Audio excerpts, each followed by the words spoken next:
How are we doing today, guys? Alex Tracer here with SPU. Today we're going to talk about the importance of ankle mobility and how exactly we test for it. First of all, ankle mobility is the range of motion in the ankle, and essentially can the ankle go into dorsiflexion.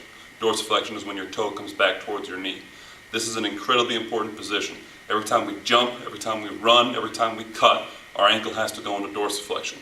And kids who don't have the mobility, or adults I suppose as well, who don't have the mobility to go into dorsiflexion enough, they end up putting extra pressure on their knees, their hips, their back, because when one joint doesn't work properly, the other joints have to pick up the slack.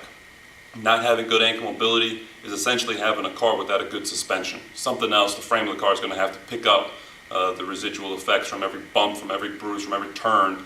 This is the exact same thing for your ankle. Your ankle is the first joint that moves from the ground, and that one's got to take pressure. So the way that we test for it is we go ahead and we have our athletes take a half kneeling position.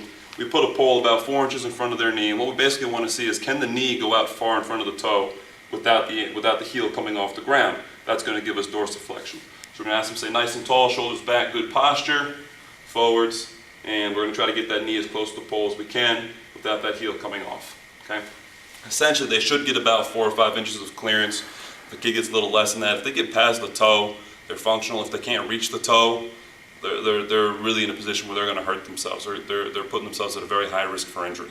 A couple of the ways we work on ankle mobility for people who don't have good ankle mobility, the most basic one is we put them up against the wall and we just have them work that knee in towards the wall. So they're going to go ahead and put that foot about 6 inches away from the wall, hands forwards on it. They're going to keep that front heel down on the ground. They're going to work that knee forwards, work the knee inside the toes, work the knee outside the toes. Again, keeping the heel down on the ground the entire time, trying to get good ankle mobility. Do about 5 or 6 in each direction on each foot. Do that each day. That's a real good way for them to get started on working on ankle mobility, making sure their ankles are mobile enough. It's incredibly important to have a mobile ankle.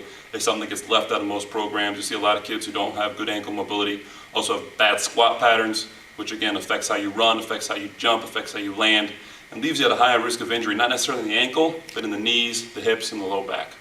Thanks for checking in with SPU. Be sure to check out our website at SportPerformanceU.com.